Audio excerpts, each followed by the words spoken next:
It's 13:41, and Northwest Flight 705 keeps receiving instructions from the airport controller to dodge the severe turbulence on its way. The massive storm battering Miami and the nearby airport traffic are forcing them to continuously zigzag when they've barely been in the air for 10 minutes. Northwest 705, in 3 miles, you should exit that large cloud and have 4 miles clear of any precipitation. Then you'll enter another large cloud, but when you exit, you'll finally leave the storm behind. Roger that. Finally, some good news.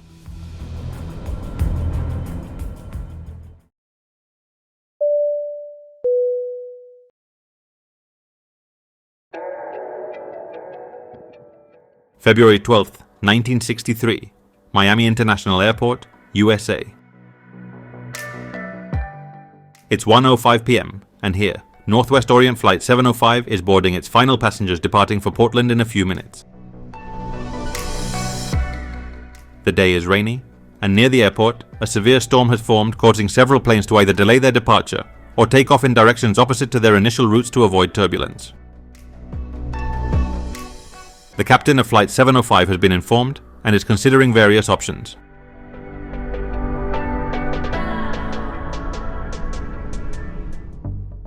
The aircraft is a Boeing 720, the only passenger plane from Boeing that didn't follow the 777 format of its other models. The 720 was essentially a modified 707, designed to carry fewer passengers on shorter routes to smaller airports.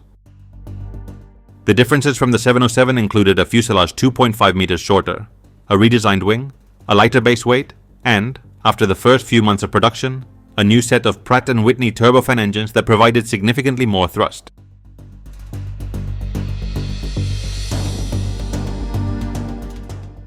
Out of the 154 Boeing 720s built between 1958 and 1967, several were delivered to Northwest Airlines, headquartered in Minneapolis, then one of the largest airlines in the United States.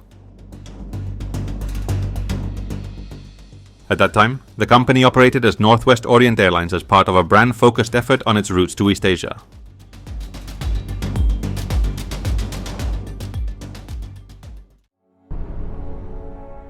At the controls of Flight 705 was Captain Roy Almquist, 47 years old, with nearly 18,000 flight hours, though only 150 on this type of aircraft.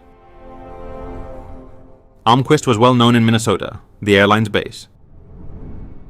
He had been a bank director in the city and president of several companies. Alongside him was First Officer Robert Feller, 38 years old, with 11,800 flight hours, 1,100 of them on 720s. Also in the cockpit was engineer Alan Friesen, 29 years old. On board were also 5 flight attendants and a relatively light load of only 35 passengers. It would have been 36, but one passenger took a look at the weather, decided she preferred not to fly that day, turned around and went home. In total, 43 people were on board Flight 705. At 1:23 p.m., Captain Almquist announced they would depart via runway 27 at the scheduled time and fly instrumentally to Chicago.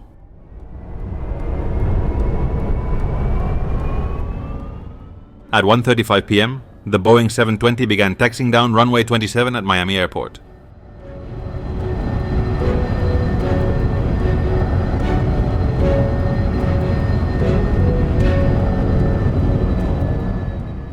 They took off without issues and began ascending to the 5,000 feet as instructed by the airport controller. Minutes later, the controllers provided the flight with different headings to keep it away from the storms on their radar. First to the right, heading 240, then left again to 180, right again to 240, then right again to 270, and finally further right to heading 300. On the last change of direction, the captain noticed they were heading straight into a storm and resumed the conversation with the control tower somewhat agitatedly, not understanding why they were being sent directly into a storm. The controller responded, Northwest 705. In 3 miles, you should exit that large cloud you're heading into and have 4 miles without any precipitation of any kind. Then you'll re-enter another large cloud. But when you come out, you'll be out of the storm for good.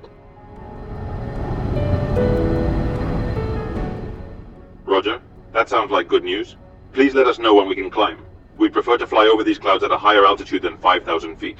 Perhaps we could avoid them that way. As they entered the storm, they received the OK to ascend to 25,000 feet.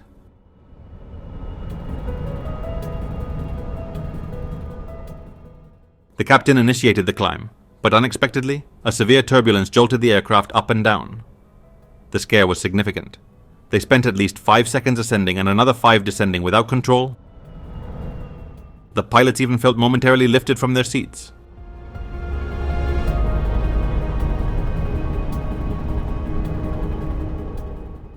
Calm returned when they began to see some light. They continued ascending until finally emerging from the first cloud as instructed by the controller.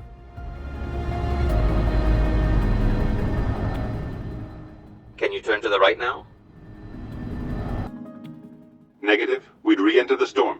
You sent us straight into an area of severe turbulence and now you want us to go back in? We're already at 10,000 feet and climbing. We'll turn right as soon as possible. Northwest 705, I directed you to the least turbulent area according to my radar. Well, I can tell you the turbulence was not minor. I hope you don't send anyone else this way. The controller ignored the criticism and instructed the crew to henceforth communicate with the Miami Area Control Center on frequency 118.5.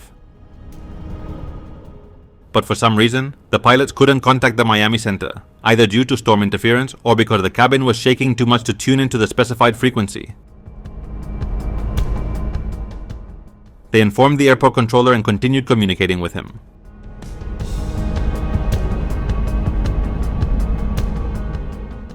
Northwest 705, turn right heading 360 to intercept radial J41.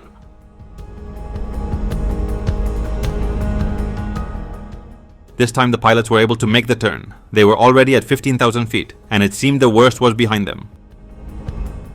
But another large cloud loomed ahead.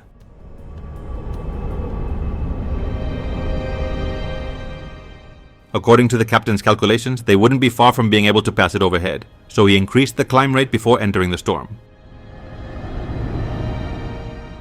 Once inside, it seemed less virulent than the previous one. They were flying at 17,500 feet and a speed close to 300 knots.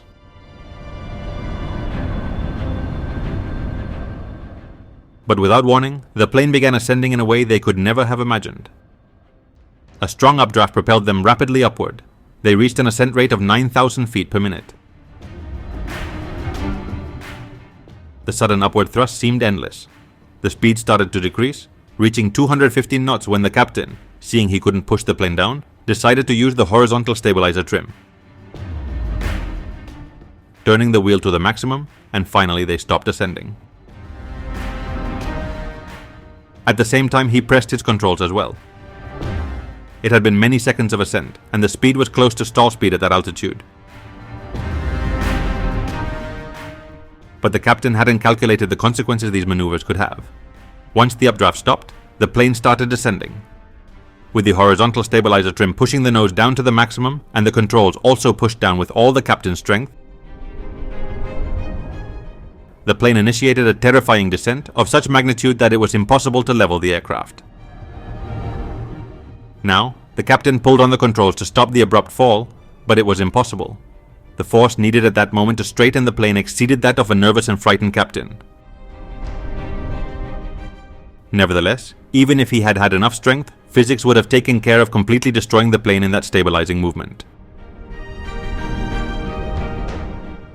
The descent was unstoppable. The plane broke in two, and the 4 engines separated from the wings. While the cockpit plummeted to the ground, the rest of the plane continued to spin until it began to burn. Finally, the plane, shattered, fell in the Everglades area. All 43 occupants of Flight 705 lost their lives in this accident.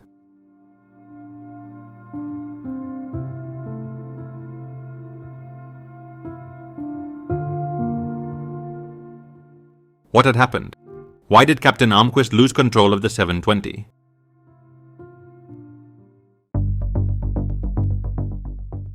For the investigators of the Civil Aeronautics Board, the predecessor of the current NTSB, simply reaching the accident site was going to be a challenge. The wreckage of the aircraft was located in a marshy area with cypress trees about 15 miles from the nearest road. The only way to reach it was by helicopter or off-road vehicles. Once they reached the area, they were able to recover 97% of the aircraft, parts of which would be partially reassembled in a large hangar for study.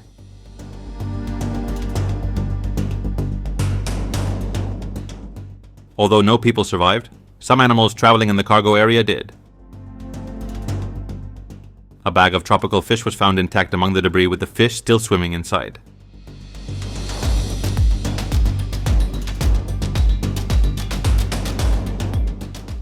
There was no evidence of metal fatigue in any primary structure. None of the engines had failed prior to the breakup. Damage from in-flight fire and explosion was limited and suggested a brief sudden fire after the aircraft had already begun to disintegrate.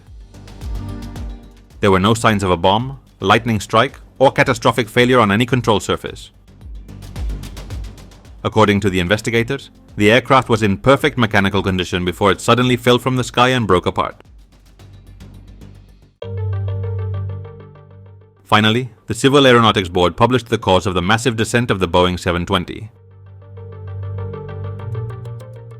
The maximum operation of the horizontal trim made the aircraft uncontrollable once the airflow that lifted them disappeared. This was an error that several pilots had made in the past. The accident of Flight 705 would prove pivotal in preventing more accidents of this type. The cause was not the aircraft or the weather, but how the pilots reacted.